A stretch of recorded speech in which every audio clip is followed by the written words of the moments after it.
महाभारत के 9 ऐसे श्राप जिन्होंने बदल दिया पूरा इतिहास।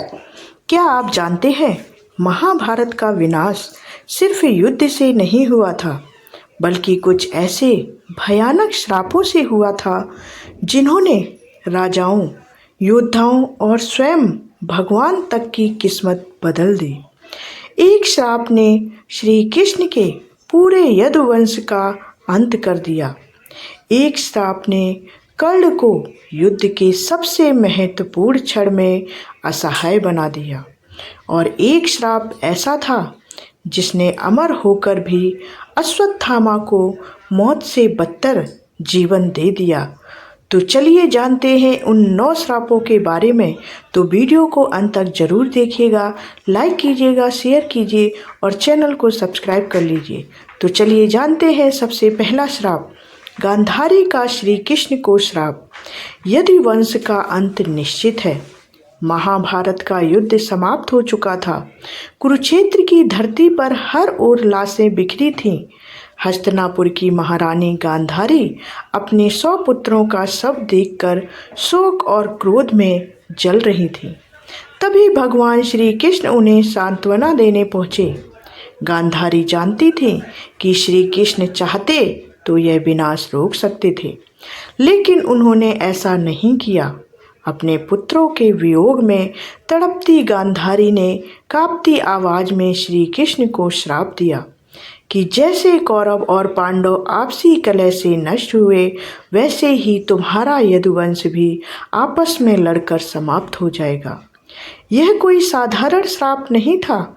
यही श्राप आगे चलकर द्वारका के विनाश और यदुवंश के अंत का कारण बना। 36 वर्ष बाद श्री कृष्ण के अपने ही कुल में भयंकर युद्ध हुआ और पूरा यदुवंश समाप्त हो गया।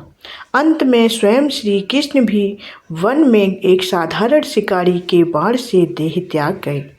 इतिहास बदल चुका था और इसकी शुरुआत एक माँ के श्राप से हुई थी। अब दूसरा श्राप जो श्री कृष्ण का अश्वत्थामा को था, अमर होकर भी मृत्यु से बदतर जीवन।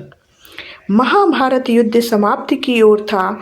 द्रोणाचार्य के पुत्र अश्वत्थामा क्रोध और प्रतिशोध से पागल हो चुके थे। रात के अंधेरे में उसने सोते हुए पांडव पुत्रों का वध कर दिया, लेकिन उसका क्रोध यहीं नहीं रुका। उसने ब्रह्मास्त्र छोड़ दिया। अर्जुन ने भी प्रत्युत्तर में ब्रह्मास्त्र चला दिया। पूरी पृथ्वी विनाश के कगार पर थी। तभी महर्षि व्यास ने दोनों को अस्त्र वापस लेने को कहा। अर्जुन ने अपना अस्त्र लौटा लिया, लेकिन अश्वत्थामा यह विद्या नहीं जानता था। तब उसने अस्त्र की दिशा बदलकर अभिमन्यु की पत्नी उत्तरा के गर्भ की ओर मोड़ दी, ताकि पांडव वंश ही समाप्त हो जाए। यह देखकर श्री कृष्ण का क्रोध भड़क उठा। उन्होंने अश्वत्थामा को ऐसा भयानक श्राप दिया कि जिसकी कल्पना भी कठिन है। उन्होंने श्राप दिया कि तू हजारों वर्षों तक पृथ्वी पर अकेला भटकेगा। तेरे शरीर से रक्त और पीप की दुर्गंध निकलेगी। कोई मनुष्य तुझसे बात नहीं करेगा। कहते हैं कि अश्वत्थामा आज भी धरती पर भटक रहा है, अमर लेकिन शांति से कोसों दूर। अब चलिए जानते हैं तीसरा श्राप जो कि द्रौपदी ने घटोत्कच को दिया था कि जिस वीर से कांपती थी कौरव सेना, उसको श्राप मिला। घटोत्कच भीम और हिडिंबा का पुत्र अपार शक्तियों वाला राक्षस योद्धा था। कहा जाता है कि जब वह पहली बार पांडवों के राजमहल पहुंचा तो उसने अपनी माता की आज्ञा के कारण द्रौपदी को विशेष सम्मान नहीं दिया। द्रौपदी को यह अपमान सहन नहीं हुआ। राजसभा में क्रोधित होकर उन्होंने घटोत्कच को श्राप दिया।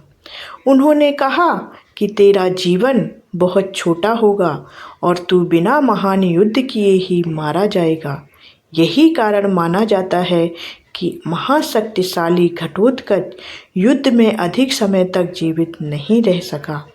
कौरव सेना उससे कांपती थी। स्वयं कर्ण को उसकी मृत्यु के लिए अपना दिव्य अस्त्र शक्ति चलाना पड़ा, जिसे उसने अर्जुन के लिए बचाकर रखा था। अगर घटोत्कच जीवित रहता तो शायद महाभारत का परिणाम कुछ और होता। चलिए अब जानते हैं चौथा श्राप, जो कि अम्बा का श्राप था, जिन्होंने भीष्म जैसे अजेय योद्धा को श्राप दिया। काशीराज की पुत्री अम्बा का जीवन एक ऐसी त्रासदी बन गया जिसने महाभारत की दिशा बदल दी।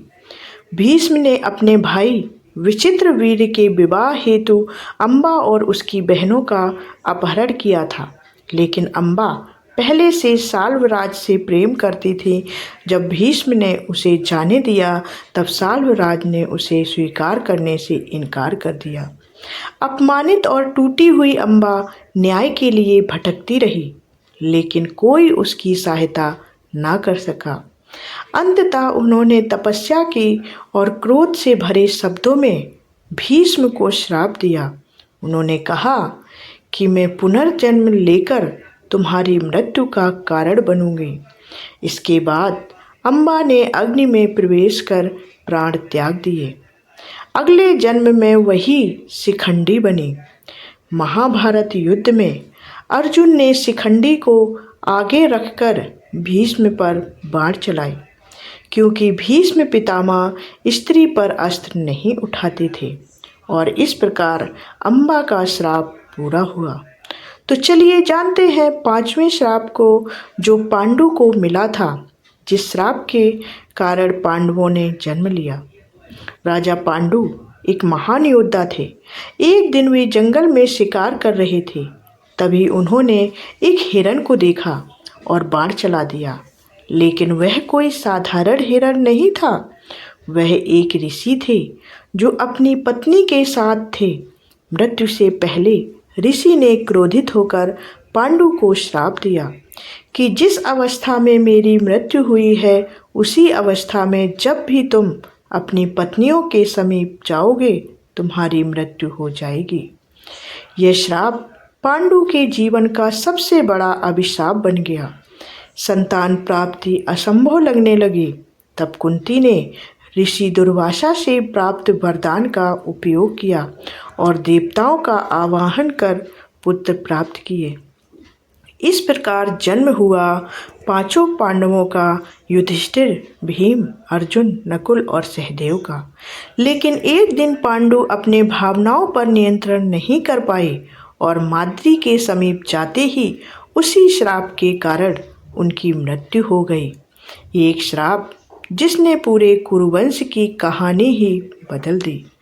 अब चलिए छठा श्राप जानते हैं, जो कि कर्ण को परशुराम ने दिया था, एक महान योद्धा की सबसे बड़ी कमजोरी का श्राप।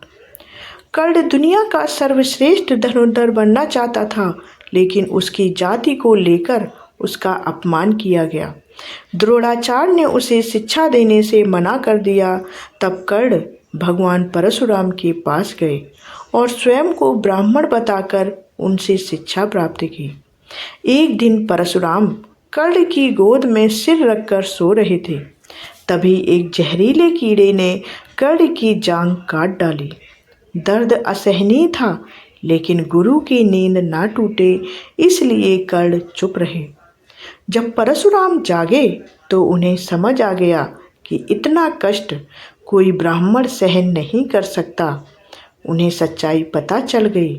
क्रोधित होकर उन्होंने कर्ण को श्राप दिया कि जिस समय तुम्हें दिव्यास्त्र की सबसे अधिक आवश्यकता होगी, उसी समय तुम उसका उपयोग करना भूल जाओगे। महाभारत युद्ध में यही हुआ। अर्जुन से युद्ध करते समय कर्ण अपना दिव्यास्त्र याद नहीं कर पाए और उनका अंत हो गया। अब सातवां श्राप, जो कि अर्जुन को उर्वशी ने दिया था, वो ऐसा श्राप जो अर्जुन के लिए वरदान बन गया। जब अर्जुन इंद्रलोक पहुँचे तब अप्सरा उर्वशी उनकी सौंदर्य और वीरता पर मोहित हो गई। उसने अर्जुन के सामने प्रेम प्रस्ताव रखा, लेकिन अर्जुन ने उर्वशी को माता समान मानकर विनम्रता से मना कर दिया। अपमानित उर्वशी क्रोध से भर उठी और उसने अर्जुन को श्राप दिया। कहा कि तू 1 वर्ष तक नपुंसक रहेगा। पहले तो अर्जुन दुखी हुए, लेकिन इंद्र ने कहा कि यही श्राप भविष्य में उनके काम आएगा। वनवास के अंतिम वर्ष में पांडवों को अज्ञातवास बिताना था। तब अर्जुन ने बृहन्ला बनकर विराट नगर में नृत्य और संगीत शिक्षक का रूप धारण किया और इस प्रकार एक श्राप ने पांडवों को बचा लिया। अब चलिए जानते हैं 8वें श्राप के बारे में, जो महर्षि मैत्रेय का दुर्योधन को दिया था। जिस जंगा पर घमंड था वही टूटेगी, ऐसा उन्होंने श्राप दिया। वनवास के दौरान महर्षि मैत्रेय पांडवों से मिलकर हस्तिनापुर पहुँचे। उन्होंने दुर्योधन को समझाया कि पांडवों से शांति कर लो, लेकिन अहंकार में डूबा दुर्योधन उनकी बात सुनकर हंसने लगा। इतना ही नहीं, उसने अपनी जंगा पर हाथ मारकर उनका अपमान किया। महर्षि का क्रोध भड़क उठा। उन्होंने दुर्योधन को श्राप दिया कि जिस जंगा पर तू घमंड कर रहा है उसी जंगा को भीम युद्ध में तोड़ देंगे। वर्षों बाद गदा युद्ध में भीम ने नियम तोड़ते हुए दुर्योधन की जंगा पर वार किया और उसे तोड़ दिया और ऋषि का श्राप सच हो चुका था। आखिरी और 9वां श्राप श्रृंगी ऋषि का परीक्षित को दिया गया श्राप, जिससे शुरू हुई कलयुग की सबसे बड़ी कथा। अभिमन्यु के पुत्र राजा परीक्षित धर्मप्रिय शासक थे, लेकिन एक दिन शिकार करते हुए वे प्यास और थकान से व्याकुल हो गए। उन्होंने ध्यान में बैठे ऋषि समीक से बात करनी चाही, लेकिन सब ऋषि मौन थे।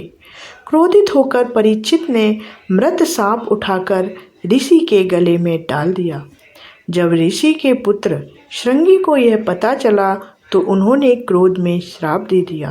उन्होंने कहा कि 7वें दिन तक्षक नाग के डसने से राजा परीक्षित की मृत्यु होगी। श्राप के भय से परीक्षित ने स्वयं को बचाने का प्रयास किया, लेकिन नियति को कौन रोक सकता था। 7वें दिन तक्षक नाग ने उन्हें डस लिया। इसी घटना के बाद शुरू हुई श्रीमद् भागवत कथा, जिसे आज भी कलयुग का महान ज्ञान माना जाता है। महाभारत केवल युद्ध की कथा नहीं है, यह श्राप, वरदान, कर्म और नियति का ऐसा जाल है जिसने हर पात्र का भाग्य बदल दिया। किसी माँ का दर्द बदला, किसी गुरु का क्रोध, किसी स्त्री का अपमान और किसी राजा का अहंकार।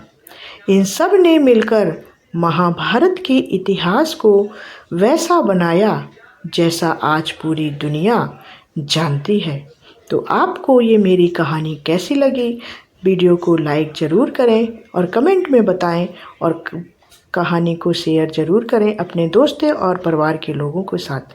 चैनल को सब्सक्राइब कर लें। मिलते हैं अगले वीडियो में, तब तक के लिए धन्यवाद। जय श्री कृष्ण।